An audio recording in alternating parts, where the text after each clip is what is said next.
check, check, check, check, check, chop it down, check, check, check, chop it down, chop it down, chop it down, you gon' chop it down, chop it down, chop it down, chop it down, you gon' chop it down. I just appreciate everybody Damn, watching. watch him throw the ball, we gon' pick it off. You gon' let him hit the hole or you gon' cut it off. You gon' play through fourth and long or you gon' punt it off. Your defenders, heavy hitters, put your pads in. Don't be looking for the ref to throw no flags in. Keep the helmet on, keep the cleats tight. You the type to want to win by any means, right? You should look alive. This is Trap or Die. Yo, this is so crazy. I had the audible, bro. I'm over here looking at the cues on my mics because all our mics is muted during the intros. It froze again. I don't know what's going on with StreamYard right now, but we're just gonna act like, first of all, the listeners or viewers probably have no idea what I'm talking about. So I'm gonna just go ahead and just gonna keep it pushing. Welcome back to another episode of Trap or Die Podcast. Listen, man, Dre, AJ, Montel in the building. Before we check in with the fellas, appreciate everybody who watches, listens, daily, weekly, all that good stuff, man. Make sure you hit that like button, subscribe button, whichever way you are watching, whichever way you are listening, hit that follow button. If you are on Apple and all that stuff, leave a rating review. We definitely appreciate all that good stuff. Fellas, how y'all doing, man? Dre, Montel, AJ, how y'all feeling, man? Y'all good? Good, man. In the dead of the summer, man, this is the time of year where, sports done come to a halt. But like I was talking to Montel before, I'm in NBA draft mode, but, I'm still waiting on my football team to come back and play some ball. Same, bro. It's definitely dead out here as it pertains to sports. I'm not a big baseball guy. Some people are. Baseball has far too many games for me. It can be slow as well. So I ain't really paying attention. I might watch some baseball during the playoffs, but it ain't too much going on except for the Wizards getting finesse. But,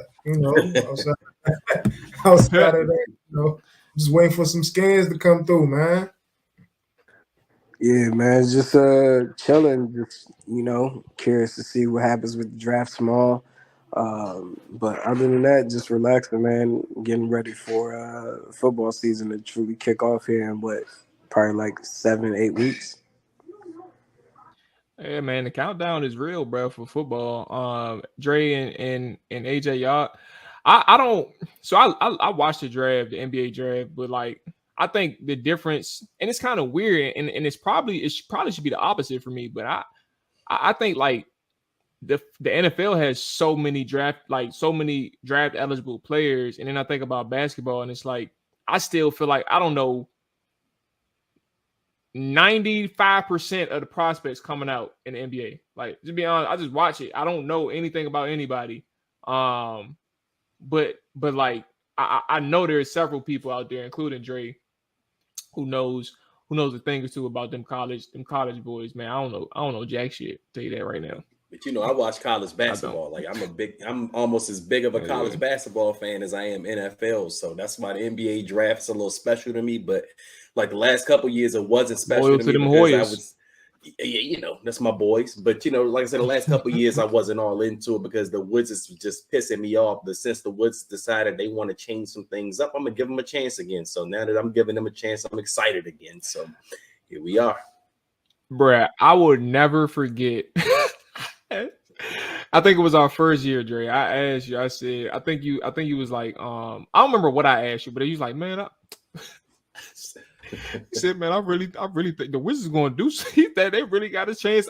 You wasn't talking championship or anything. But you was thinking they were really going to have like a good season, like a 5 or 6 seed or something like that, bro.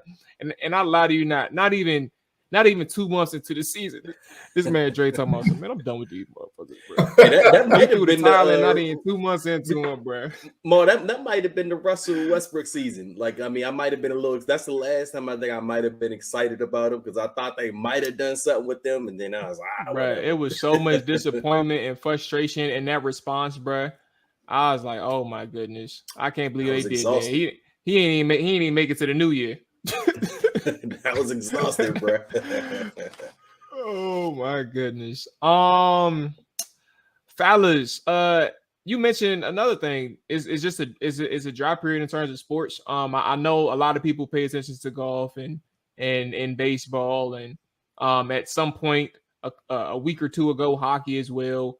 And college baseball has actually been low key. I've been peeping a couple of their games. It's been a lot of excitement in that stuff too. But I ain't gonna lie to you, it don't pique my interest like that. But along with dry spells come with rumors too. And some of the rumors that we've had recently, well, specifically pertaining to Washington, has actually been one rumor, one report, official report from a person that we respect, Josina Anderson, mentioned that Kareem Hunt and Washington have been in contact. A lot of people have probably talked about this to the point in which we're recording, but at the same time, fellas, what are your thoughts on Kareem Hunt? Because I'm in the boat where, you know, I thought this would have made sense before the draft. But Eric Bieniemy handpicked a guy in Chris Rodriguez, where I look at something like this and I'm saying, you know, I would have loved what Kareem Hunt could bring in terms of like a three-man rotation. Obviously with Antonio Gibson having a more versatile role in what he can do for an offense, especially under Bieniemy. But then you look at Kareem Hunt and Brian Robinson and being able to really shoulder the load with them two, but keep all three of those guys healthy. Like, I would have thought that would make the most sense. Jonathan Williams is a guy I was cool with, but I'm like, you know, and I think he runs hard. I think he's a solid back. But at the same time, I'm like, I'm okay moving on from a Jonathan Williams if that means, you know, we're entertaining Brian Robinson, Antonio, and Kareem Hunt. Or you could just keep Ford. You know, who knows how that goes. But at this point, we look at their opportunities at the running back position. The only thing I could think of, if this was true, or if this does come to fruition, is something where I don't see Chris Rodriguez getting a lot of snaps as a rookie. And I think that would be okay. But I think that will be the odd man out. Or maybe Jonathan Williams ultimately is the odd man out. And he's cut, but Chris Rodriguez is primarily a special teams guy. And you got a rotation between Brian and Kareem still, and Antonio Gibson doing his thing all across the offense. I just don't see, ultimately, with all of that being said, and you have Chris Rodriguez, you drafted Chris Rodriguez, I just don't think, with all that being said, it makes the most sense for them to really try to fit Kareem in here, because then you're looking at trying to like have a whole bunch of bodies in here and somebody, you know, just not working out. It just doesn't make sense to me anymore. I don't see the vision anymore. It made sense before the draft. I think when you hear about the interest of Kareem Hunt coming out after mini camps across the NFL cycle overall, like everyone has closed out their mini camps, I think that it should tell you that Eric Bieniemy isn't truly comfortable with the two guys that are returning, and Brian Robinson and Antonio Gibson being featured guys. They pretty much are one-trick ponies in a sense, and you need a three-down back. You need a guy that can play the first, second, third, also be effective within the running game, inside, outside, and pass catching, and can pass block. And who better to possibly bring into the mix without having to be all involved in, you know, the OTA process or mini camps, that knows your system and knows what you are expecting, and you also know what you're going to get out of that individual, but a Kareem Hunt. I think when we talked about this position maybe a week or two ago, I kind of also alluded to the fact that I felt like Chris Rodriguez being handpicked by Eric Bieniemy, he had a chance, at least during the season, to possibly surpass Brian Robinson as being RB1. But I've always felt from the jump since hiring Eric Bieniemy that they needed a running back, especially someone that could be a three-down back. And out there, I mean, you got Kareem Hunt, you got Leonard Fournette, you got Ezekiel Elliott still available. You got some solid running backs still out there on the market.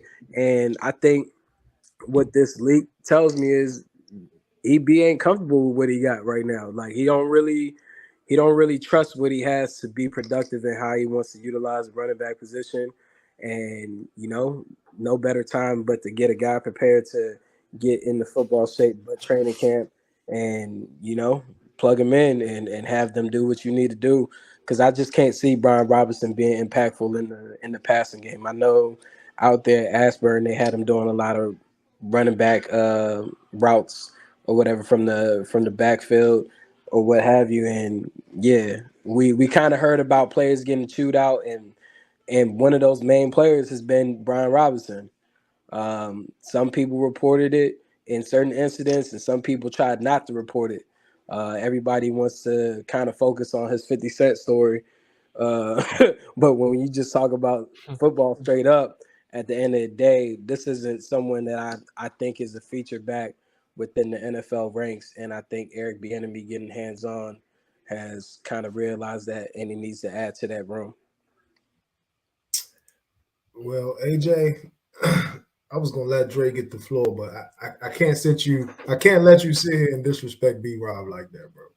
He is more than a 50 Cent story, bro. Like, I don't know if you watched this dude last year. Brian Robinson is a beast, dog. And he has the potential to be a feature back. Maybe not a home run hitter, maybe not quite the guy that comes and gets you 80 catches like Christian McCaffrey or nothing like that. But this dude is a workhorse, bro. Like, he can carry the ball 250 times in a season. He can get you 1,400 yards. You seen the way he ran last year behind a bad O-line. So I really like D-Rob. So I guess we probably just got two different perspectives there. But as it pertains to Kareem Hunt, not only do I not fully understand it because you drafted Chris Rodriguez, I really don't fully understand it because he's coming off his worst year. And he played behind a line in the Cleveland Browns who's stout. The Cleveland Browns got one of the best offensive lines in the league, and Nick Chubb tears it up behind those boys. And when I watch the Browns play, which isn't often, I'm not going to act like I'm watching Kareem Hunt play week in, week out. But when I do watch them play, I haven't really seen what I used to see from him. Not even just like with the Chiefs. With the Chiefs, we all know he was crazy. But even when he initially came to the Browns, him and I can't even remember the backup, the other running back. I can't remember his name right now. It's slipping my mind. But both of them were killing it. Yeah, Ernest Johnson. They were both killing it when Nick Chubb went down. And last year, I really didn't see much from Kareem Hunt. But I'll say this, I'd be willing to kick the tires on him. I think he would be more of a depth piece. He is good out of the backfield. He does have good hands out of the backfield. And let's say a guy like Antonio Gibson does go down, you still would have that option of Kareem Hunt who you could go to. But just knowing that they usually keep 3 on game day, it's like, how would that work out? But Jamal also mentioned, potentially kicking Rodriguez to special teams. If you can be a factor on special teams, you can keep 4. But outside of a depth piece, I don't see a huge role for Kareem Hunt in this offense. I think Eric Bieniemy probably is high on Robinson and Gibson. And a lot of times what people don't tell you is when a coach is getting on you, it's because he see that you got it.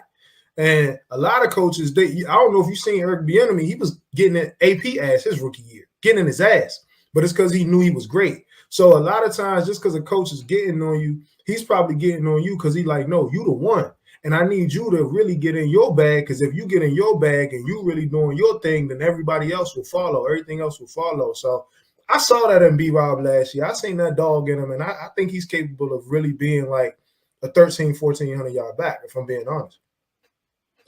And for me, I mean, it kind of goes back to the conversation we were having during the draft. And we were talking about running backs and running backs we were liking. Every potential running back prospect that I like, I was thinking of guys that do something that the other guys don't do on the roster, which was why I was a little surprised that Chris Rodriguez was the draft pick, because I was like, well, he's very similar to B-Rob. And I was like, where's the J.D. McKissick type of back? I don't know if they were planning on having Antonio Gibson fill that role or what have you. But when you look at Kareem Hunt, I mean, he's a guy, as AJ said, he played under Eric Bieniemy in Kansas City, so he knows the system. But he also he can play a little bit of that J.D. McKissick role, and he gives you something different. So if there's any truth to the reports coming out, I don't think it's necessarily meaning that Eric Bieniemy or whoever amongst the regime is not happy with what they have. I think they're just looking at it like, well, damn, we don't have anyone that can play this particular role. And that's what I was kind of looking at in the draft. Again, that's why I was surprised that they drafted Rodriguez. I don't know if this means that, someone is out on the outs with them, or it's just more of a, we're just looking for someone to fulfill this role because we just don't have that guy yet. And Kareem Hunt can play that role on this roster. He can be that guy that can catch passes out of the backfield. I don't think, the signs of Kareem Hunt coming in means he's going to replace a Antonio Gibson or he's going to replace a B-Rob on the 3-down thing, because as Montel said, I didn't see that guy in Cleveland. I mean, granted, he is playing behind Nick Chubb, but he just didn't even look like the same guy that was in Kansas City. I mean, he still has talent. He can still do certain things, and I do think there's a role for him in this league, but I don't think he's a 3-down back right now for, a team that's, looking to contend, in their particular conference. We will see. What were we, like 4 or 5 weeks away from training camp? I say so. I'm July, sure we'll about a month. Yeah, end of July. So we'll figure out what we got with that running back situation. It was an interesting report to kind of like timing wise to see what this was looking like. And Montel brought up a good point too. Practice squad may be in play for one of the veterans too. Whether it's a Jay Will or even Kareem Hunt in terms of reserve role, if Antonio goes down or if Brian goes down. Or maybe generally like bringing in Kareem Hunt around, like as long as he stays healthy, bringing him in the event that somebody gets hurt, something like that. Maybe that's kind of what that communication looked like as Josina Anderson kind of reported in her sense. But fellas, offensive line, man, I was thinking about how we want to tackle this, but I think going with the biggest hole is probably the easiest route to start with. Let's talk about who they got right here, and then talk about like what they could have done in a sense. But who they have right now at left guard is Saahdiq Charles and Chris Paul. And this left guard spot, out of all the positions on that offensive line, is the one that is the most clear and obviously unsettled. A question mark in Saahdiq Charles, a guy who's been around for a few years now and hasn't really blossomed to a player where you can confidently say, I can trust him for 17 games, let alone trust him for 4. Like it hasn't been either one. And then Chris Paul, who is going into his second season, had one start, one full game against the Dallas Cowboys in the finale, and it was a mixed bag. I thought he showed some really good strengths. I thought he showed some things that were solid.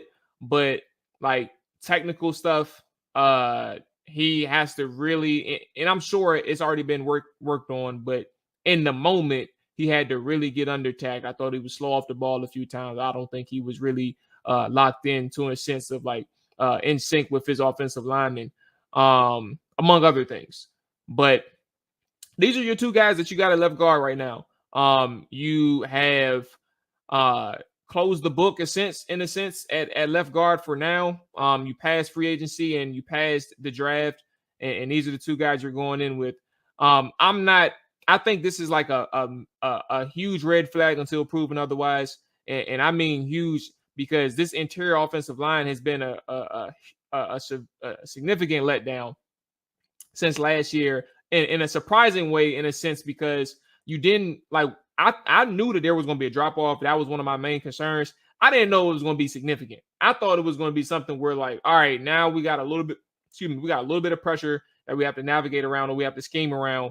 But like it was floodgates type of bad.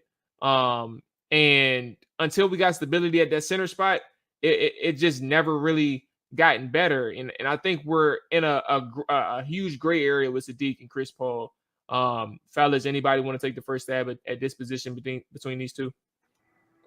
Yeah. I mean, I think with the offensive line, I guess it's one of the main storylines besides the quarterback for Washington going into training camp. I have no idea who really is a starter outside of Charles Leno at left tackle. I mean, we could try to plug and play, Wylie at right tackle. We think that's going to be the case due to, the relationship with him and EB and, him being one of the main pieces they signed in free agency.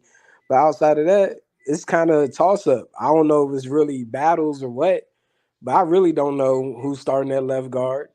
I don't really agree with what's projected, sort of say at center. I feel like I would give Stromberg the chance before I give Nick Gates the chance. Well, I've never really all right, hold on. seen. Let's do the guard thing then. Like, where are Oh, we okay. for left guard though? Like, what's like? How do you even? Because so AJ, I get the competition thing and that's important, and we'll get to center soon. But how do you even? All right, let me ask you this way: Would you chance it on? Would you rather chance? I guess I'll ask everybody. Would you rather chance it on the what is it? 4 years now? The 4-year player who has given you spotty play and spotty stability, I guess. I don't even know if that's the right way to phrase it, but I think y'all get where I'm coming from. Would you rather chance it on the 4-year player, or would you chance it on the 2nd-year player in terms of the competition side? Because I think that both have unique or valuable traits to offer, but I don't think they're good enough. But which one would you rather chance it on? Yeah, I mean, I think overall it's an interesting conversation because of how they've added these pieces. Everybody is a position flex, so anybody can move anywhere. That's where it makes it intriguing. You feel me? For me, I think overall at left guard and just with the line, I would try to go with the most athletic person there. Like, because I don't view anyone as far as being viable at the left guard position as being a stalwart. Like, they're not going to be an all pro, whatever the case is.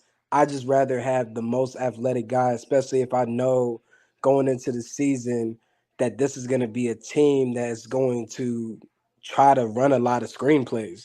They're going to try to get blocked. They're going to try to block upfield more than anything.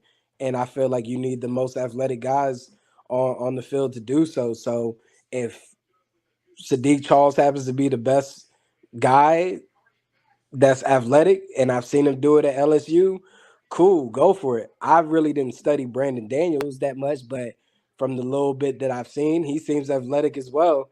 Go for it. Chris Paul, kind of like more so in the box type of guard, probably post you up, but you know, it's just weird to me that this is about to be Saahdiq Charles' possibility to break through the starting lineup. Like, it almost makes you wonder, like, what the hell happened the entire duration with Turner. Like, so that's the storyline, I guess, for me with the left guard and the rest of the position. I mean, for me, the left guard and the right guard is a big question mark. I mean, I think right now you're talking about what Sam Cosmi is slated as the starter, but I mean, he's played right tackle mostly his whole career here. So we don't even know how he's going to transition over to right guard. So, I mean, both of those guard spots right now are a big concern. And as you all mentioned, I mean, you know, Saahdiq Charles is a player we've been waiting for years since we drafted him, you know, to be some kind of player for us amongst that offensive line, whether it be tackle or whether it be guard. So it seems like now guard is finally his final position, you know, to get this thing right for himself, or at least for the team's sake. And he's competing with Chris Paul. And, you know, we've been hearing good things about Chris Paul, you know, his rookie year. They, you know, even though he didn't play much, but the coaches were saying, well, yeah, we like this guy. So, I mean, that's probably going to be one of the more intriguing position battles for any of the position groups, you know, throughout this team, and specifically because it's a position that we really need solidified at this point. I mean, you know, you had Andrew Norwell play the position last year, but he was terrible, and he's starting the season off on the reserve. What is it? The pup list. So we don't know when he's going to come back, or if they have plans for him when he comes back. Snip, he getting cut. Yeah, I mean, I hope so. Please, they're it out. Yeah, well, it can't happen soon enough. But again, you hope that one of these guys emerge. Now, I'm not. I will say I'm a little intrigued. I don't want to say I'm optimistic, but I do like the competition between those two guys, just because, like I said, out of LSU, Saahdiq Charles is a guy that a lot of people said, you know, he has potential, whether it be guard or tackle. And, you know, we haven't really heard any bad things about him here. But the fact of the matter is he hasn't really always been available either. He's dealt with injuries during his time here. And then Chris Paul, again, I know he was drafted, 7th round last year, but we heard good things about Chris Paul from the coaching staff. So it kind of makes you wonder, is, this going to be a heated battle where not just like someone wins by default, like, pick your poison, the worst of the worst is going to win, or the best of the worst is going to win. But I think it's more so maybe these guys are going to have a heated competition, and maybe they will come up and be a little bit better than we think they are going to be at the guard position. At least that's the hope for a fan anyway, because like I said, neither of those positions at the guard spot makes me feel good. I mean, like, again, Sam Cosmi, 2nd round pick a couple years ago, but he's moving in from right tackle. So we don't know how Sam Cosmi is going to take over that right guard spot. So again, both of those positions are a little bit of a question mark right now.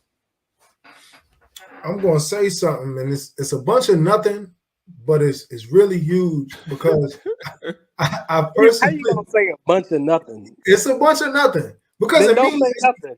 It's meaningless. It's meaningless, but it does factor in to this left guard position, because I personally believe Saahdiq Charles, he got some tape out there, and I personally believe he had, and this isn't Ashburn syndrome, I promise you. He has Pro Bowl talent. Again, that doesn't mean anything, because he's a big, agile, athletic person who you just moved in from left tackle to left guard. He can come downhill. He's good in pass protection. I think he has a lot in his repertoire that can really, benefit him as a left guard. And he could really be nasty. He could be.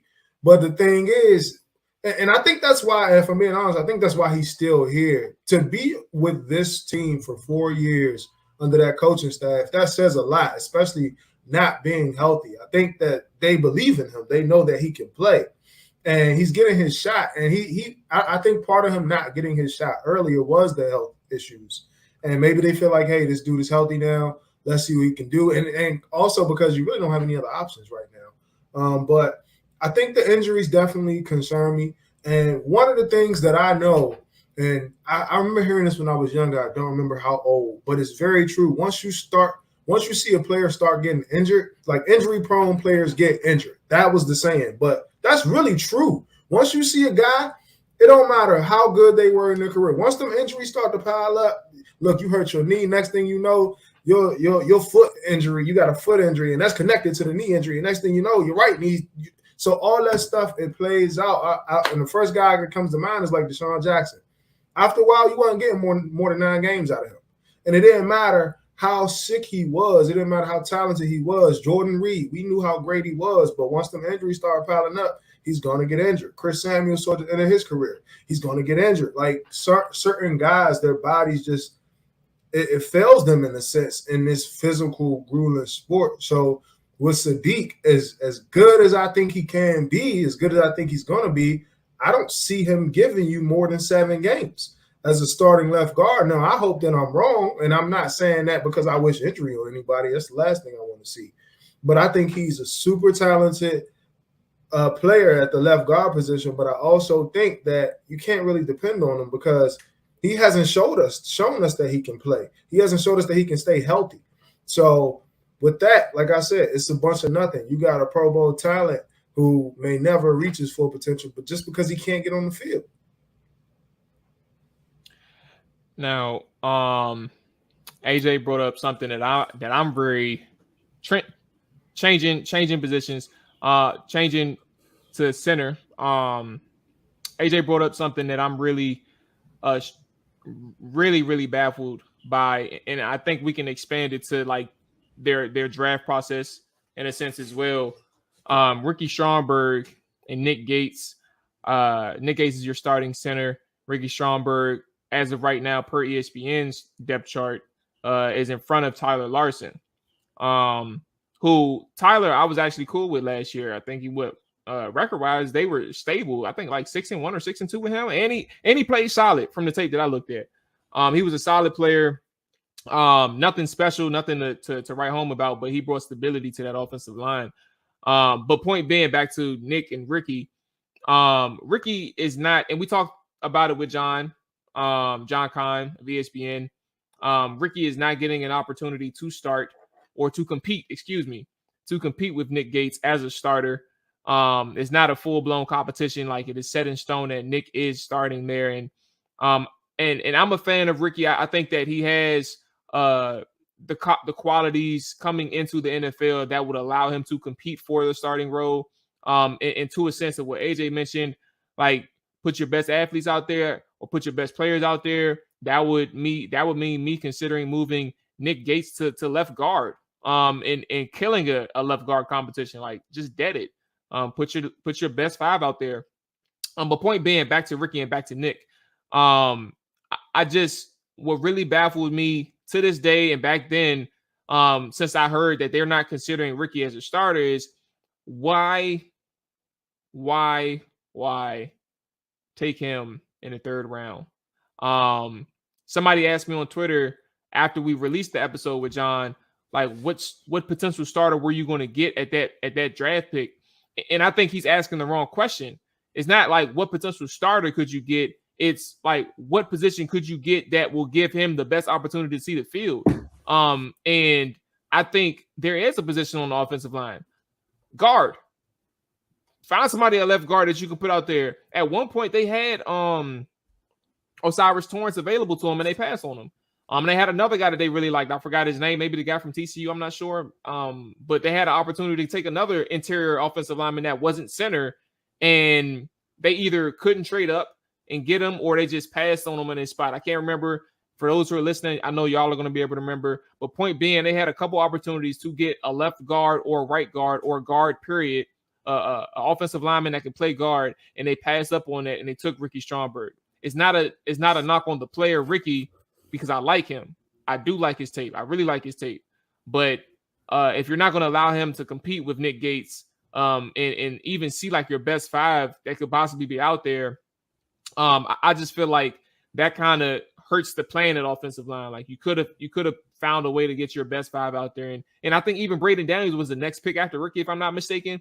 Like you have 2 guys that you drafted who just aren't playing in year 1. And those are valuable picks. And that's what really baffled me when I heard that they didn't really want Ricky to start this year or with the intent of having him start this year. It just didn't make any sense to me. And I'm not, I don't have a problem with Nick.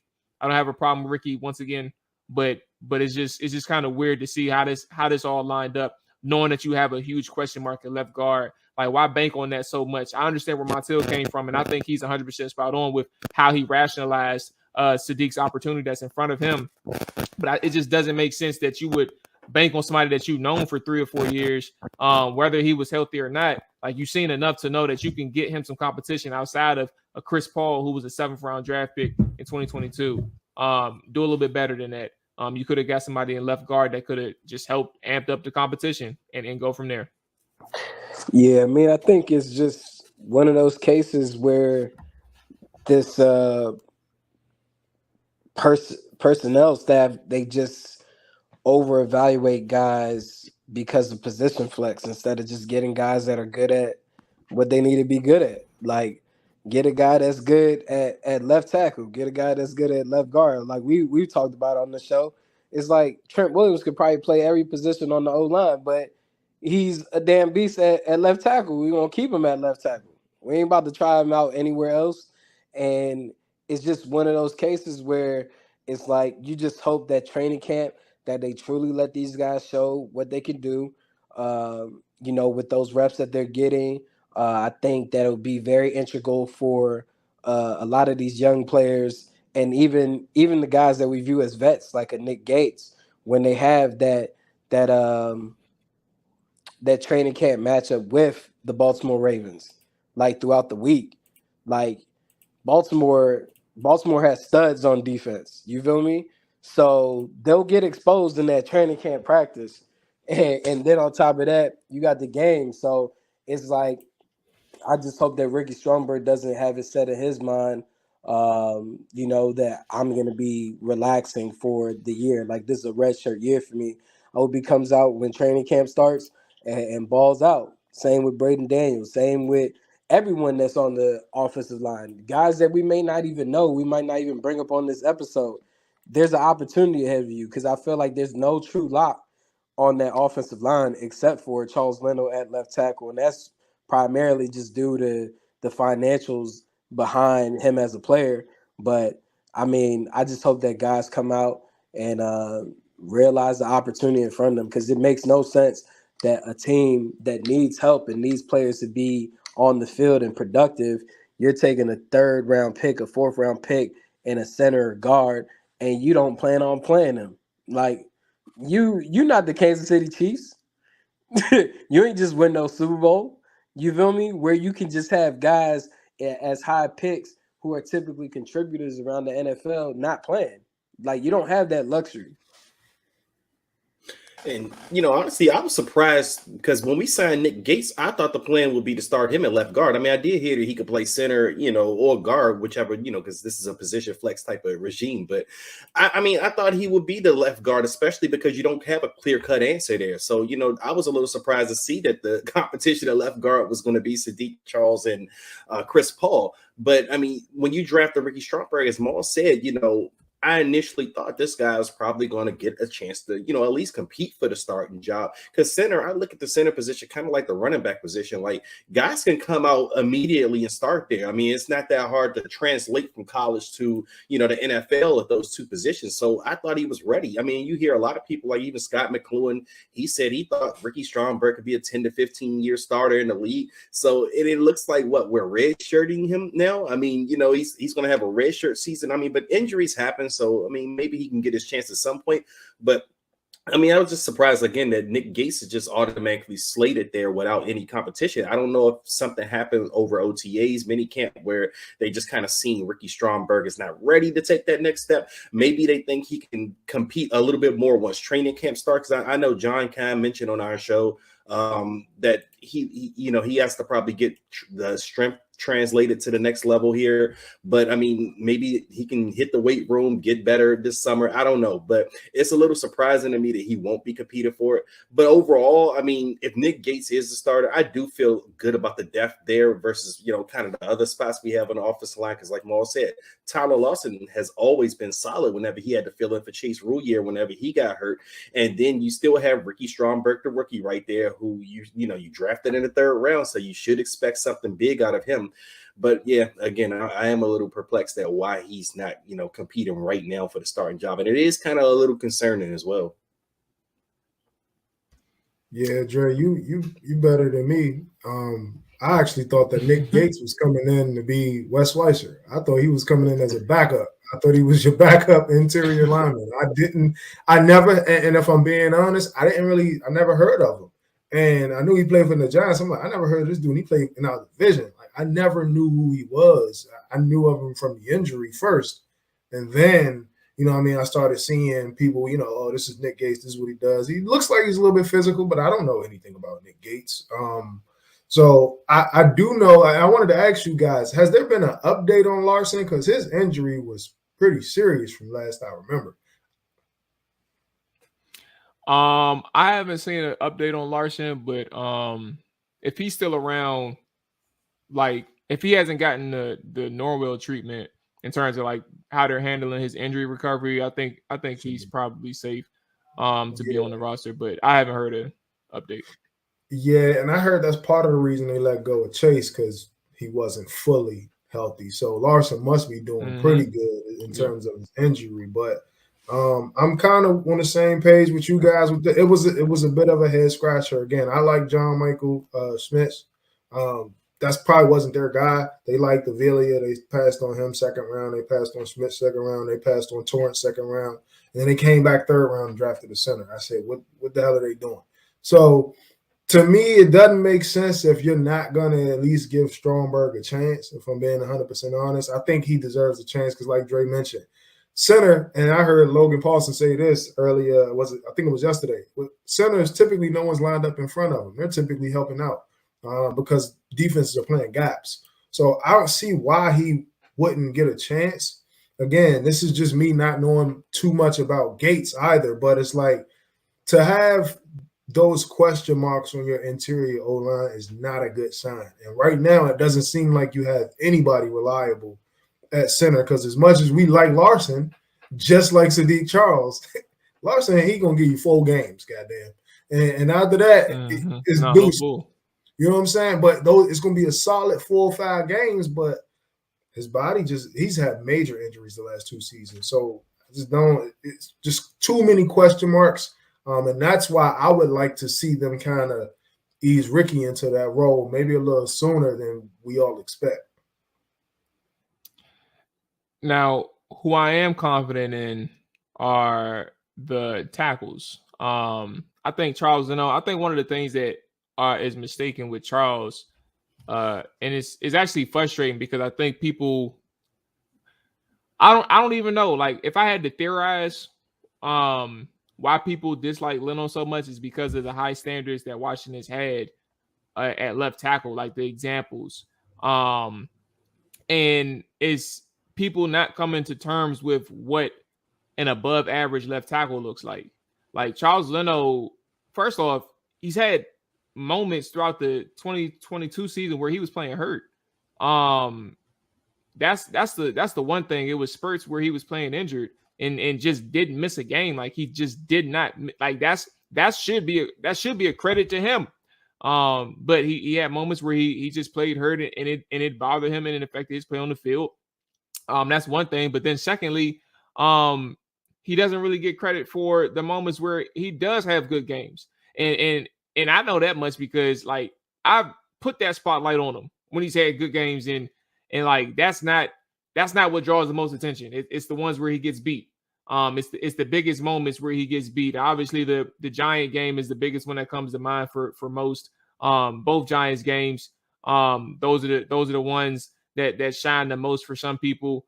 And I'm not saying that he shouldn't get crucified for giving up soft edges or not being able to stay in front of Thibodeau and things like that. But at the end of the day, you saw more good out of Leno than bad throughout his entire duration here as a left tackle with Washington. And that's somebody that I'm confident in as an above average left tackle that he's going to get the job done more times than not. And then Andrew Wylie on the right side. Again, this is a person where I can't sit here and tell you that I've seen his entire career or his entire time in Kansas City. But at the same time, like that veteran presence to know exactly what Eric Bieniemy wants to do on this offensive line, but also knows how to communicate to everybody else through film study, through practices, through team meetings, what needs to be done from a timing standpoint, from an execution standpoint, from a play design standpoint. Like that is a key cog in this offensive line. And I think that there isn't going to be a significant drop off from Wylie moving from Kansas City to Washington. I think that same thing is going to be there. Now, can his teammates help him? And that's going to be a question. But I know that Leno and I think that Wylie are going to be the guys that can come out right out the gate and be perfectly fine in this offense. So yeah, I'll pass it to you all about your anything on Leno and anything on Wylie as well. But that's kind of where I'm at. I'm confident in these guys. It's just the interior, as we started out with, that really has me shaking my or questioning or scratching my head. But Leno, Wylie, I'm cool with them. I mean, for the tackles, I look at it as it's kind of like May, like, I mean, I don't think they're bad and I don't think they're great. I mean, they could be solid at best. I mean, Andrew Wylie and Charles Leno. And you look at the depth, Cornelius Lucas is the only guy, you're confident in depth-wise. Other than that, it's pretty much a bunch of names at the tackle position. But Leno, like you said, Mual, I mean, he's been, solid. And fans do, kind of are really hard on him because we went from Chris Samuels to Trent Williams. I mean, these are two, hell of a caliber players. I mean, Trent Williams, Hall of Famer, first ballot, no question. And Chris Samuels was a stalwart at the position for, almost 10 years for us. So then you go to Charles Leno, a guy who the Bears had cut. He's kind of a guy that you just pick up off the break, and fans are like, oh, well, he's trash. Especially, early on, he did give up some sacks, and once you do that here, that's it. Like, there's no good you can do after that. Right. But don't give him no more. Don't give him no pressures. Yeah, right. But I mean, at some point, we are going to be looking at that left tackle position to upgrade early. And when I say early, I mean high first round or something, but we still got to get the quarterback position. But, Leno has been holding, this up with a clothespin, this position for us. And like I said, I mean, he's doing an adequate job. I'm fine with him. Andrew Wylie, I mean, again, I didn't see much of him with the Chiefs. I mean, I didn't pay much attention to him with the Chiefs. But from everything you hear, he's a solid tackle. Eric Bieniemy loves him. I mean, he's one of the reasons why he's here now. So, I mean, you know, you look at that and you do feel better at those two end positions versus the interior guys. I mean, even from the center to the left guard or right guard, you do feel good, at least with those guys on the outside. So other than that, again, we may worry about depth with this position because, like I said, Cornelius Lucas has held down the swing tackle position for us for the last couple of years, but he's been so-so. And then after him, who knows what you have there. So, you know, hopefully they can hold it down. I'm laughing, bro. And I'm sorry. I'm one of those fans that get on Charles Leno Jr., bro. And maybe, hey, you know we didn't see 1,000 of them. Maybe it's because we had Trent Williams, or maybe it's because we had Chris Samuels, or maybe it's because he was getting his ass kicked last year. Can I be 100? Because maybe because he just asked. But like let's just See, I don't agree with that, bro. I don't think he's some shit though, bro. Okay, I get it. We all, yeah. I hear you. Look, and you breaking down the film, but can I tell you something now? I guarantee you can pull up 16 left tackles better than Charles Leno Jr. He's not middle of the pack. I can probably pull up 20. And that's to me, that's an issue because at that point, what's a solid left tackle? If you bottom 20, what's a solid left tackle really? Like, come on now. All right, cool. You give up a sack every game. He gave up a Pro Bowl season in sacks. He gave up 8 sacks, bro. And a lot of those, he was really just getting punished. It wasn't like, oh, man, the quarterback held the ball too. Like, no. Charles Leno got his lunch ate. And then he gave him up in big moments. So that matters. That you got to factor that in. I get it. He's solid for majority of the game, but when you give up 8 sacks throughout the course of a season, if you give up 6 sacks throughout the course of a season, I can guarantee all 8 sacks were not on Charles Leno Jr. But if you give up 5, 6 sacks throughout the course of a season, that's not a good season. Like, and a lot of those, he was really getting blown by. And he was really like people knocking his hand, get your hands off me, and I'm going to the quarterback. So that stuff matters to fans. And guess what? We don't see every play in the trenches. You may have had a great run block that led to 3 yards. You may have had a great pass block that led to a 16-yard pass. But when it's time for us to make the playoffs, you letting Kayvon Thibodeau whip your ass all game. And we trying to get in the offs, my boy. Like, we trying to get in the playoffs. And you're getting smoked by a rookie down in and down out. And he got a sack strip touchdown. That's game. Like, that stuff matters, bro. That's why fans, I couldn't stand his play this year. And I know it may seem like an overreaction because it's like, oh, man, no, he's solid. You got to watch it. I've heard that all year. He's solid. He's solid. He's not top 15. To me, if you're not top 20, you're not really solid. Like, it's about time. But can you name the 20? Can you name the 20 tackles? Can you name the 20 tackles? I'll pull up the list for you right now because I was just looking at it. Okay. So of course we got Big Trent. Bro. We got Big Trent. We got Big Trent. We got Lane Johnson. We got Laramie Tunsil. We got Andrew Thomas. Christian Durasol. Wait, we're doing all left tackles, right? All left tackles. Or you're doing left and right. Okay. All right, keep going. Okay, so look, I still don't think is Penei Sewell right or left? He's right. Rashawn Slater, he's a left tackle. Ryan Ramczyk, Ronnie Staley, David Bakhtiari, Orlando Brown Jr., who just got paid like a left tackle. Like, bro, all these dudes is better than yo. Like, all these dudes is better than you name about 5, 6. You got about 14. Nah, bro. I name more than 5. Would you take? Hey, come on, bro. Would you take Taylor Decker? Yes, bro. What about Colton Miller? Colton Miller. I don't even know who that is, bro. He the tackle for the Raiders. No, I don't know who he is, so I can't say he better than Charles Leno. Right, but I do know Charles Leno gave up more sacks. He gave up he was tied for 4 or 5 in terms of sacks given up. So no left tackle gave up more sacks than him. I agree with you. You can have an off year though, bro. I don't think that's a crime. Nah, I agree more so with Montel. Like I really don't. People have had that.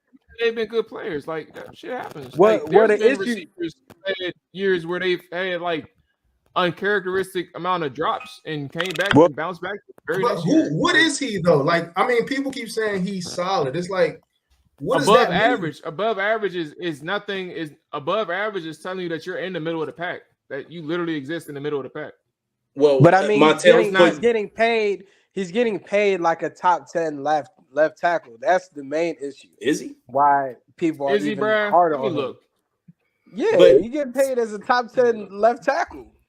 For Bro, reference, though, Pro PFF Bowl has him season, ranked bro. number 30. They have him ranked 30 of all tackles, and there's over 60 tackles. It wasn't just left tackles. They had him rated. So that's average. That's right in the middle somewhere. So he's average. Who So had we- him we average? gonna- I could. It broke up a little bit. I would say he's average. But I don't give a pass for being. What average. is the average left tackle look like? That's Is what it I'm Charles saying. Leno? Charles Leno. It looks like I Charles don't, then Leno. I don't want him on the field. What's the I argument? don't want him on the field then. Stop, bro. You gave up 8 Oh, shots. anybody How I can mean, we say of that's course solid? I think. How can we say he's Look, put it this solid? way. I think the issue is, bro.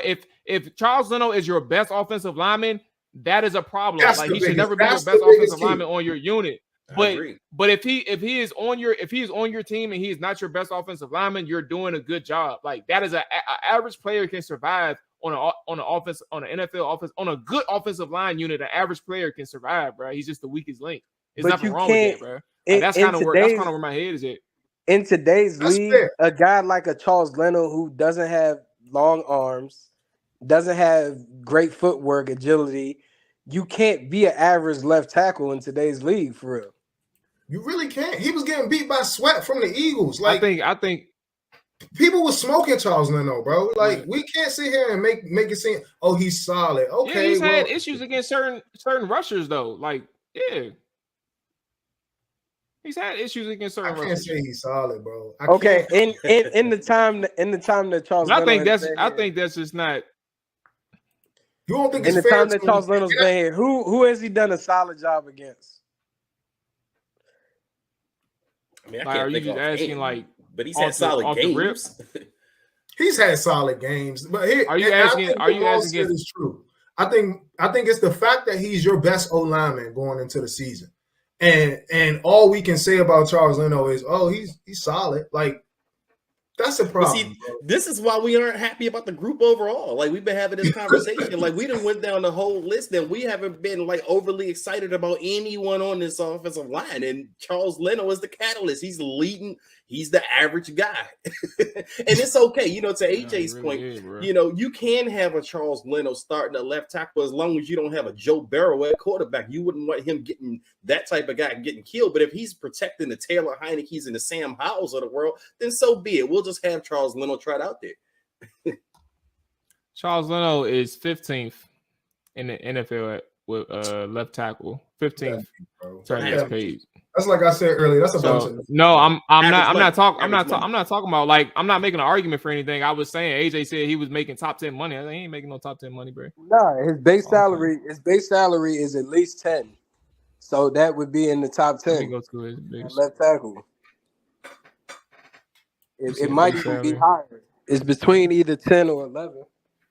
I'll say this: if Leno don't play this year, I don't want him on the team no more. And who am I? But it's just like, to me, it's like I think his first year he played admirable. I think last year he really looked bad, and I think a lot of people just didn't want to say he looked bad, and he did. He looked bad last year. Like, But to your point, 2021, he Montel, put up. I think this has to be his last season starting for us. I think this absolutely has to be your last year starting Charles Leno. Because when we signed him, I didn't foresee him starting for multiple years for us. I thought he would just be, you know, a safety pin until you get the guy. And I absolutely think this has to be his last year starting for us. Bruh, Chicago Shit, I Bears. thought we was in the room for left tackle this year too. I did too. Yeah, I mean, hey. You know what's funny? When Ron came here, I was telling folks, like, if you paid attention to his tenure in Carolina, he started to neglect that offensive line. And that's when you start seeing Cam get hit. Like, guys like Norwell, he didn't pay him. Trey Turner, he didn't pay him. He would let those guys walk, and he would just try to plug other guys in there, and he would draft guys, and hopefully they pan out. But he kind of neglected that line in Carolina, and he's doing the same thing here. And I'm just like, I don't get it. When do you learn, in a sense? Like, this O-line is important, bro, and you can't just have bodies. And I think that's what they've done with this O-line. They just have a bunch of bodies. Because we have a bunch of bodies. Okay. Yeah, they're just bodies. Like, you don't have any dogs on this O-line. And that's kind of why it's frustrating to even, like, talk about sometimes. Like, they are serious, bro. He was too comfortable with Cam Newton making plays on his own and just thought they ain't need an O-line. But you're right. Like, he definitely neglected the position. I mean, just look at who came in at coach. They had to go and draft Icky. Where did Icky come out of? I want to say it was Ole Miss or something like that.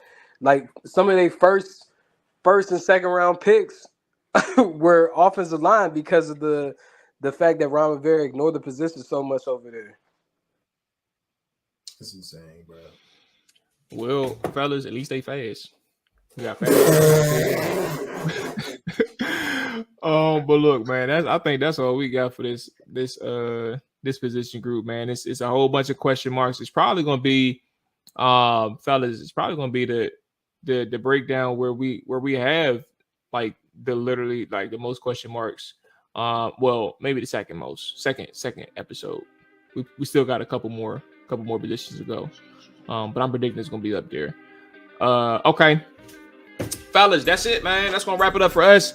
Everybody, I appreciate y'all watching, listening, all that good stuff, man. The fellas will be back next week with another position group breakdown, taking us all the way up into training camp. Yes, sir. But yeah, that's easy, man. Y'all be easy, take it easy, enjoy your day, enjoy your week, and all that good stuff. We out here. Peace. Damn, set, hut, watch him throw the ball. We gon' pick it off. You gon' let him hit the hole or you gon' cut it off. You gon' play through fourth and long or you gon' punt it off. Your defenders, heavy hitters, put your pads in. Don't be looking for the ref to throw no flags in. Keep the helmet on, keep the cleats tight. You the type to want to win by any means, right? You should look alive. This is Trap or Dive.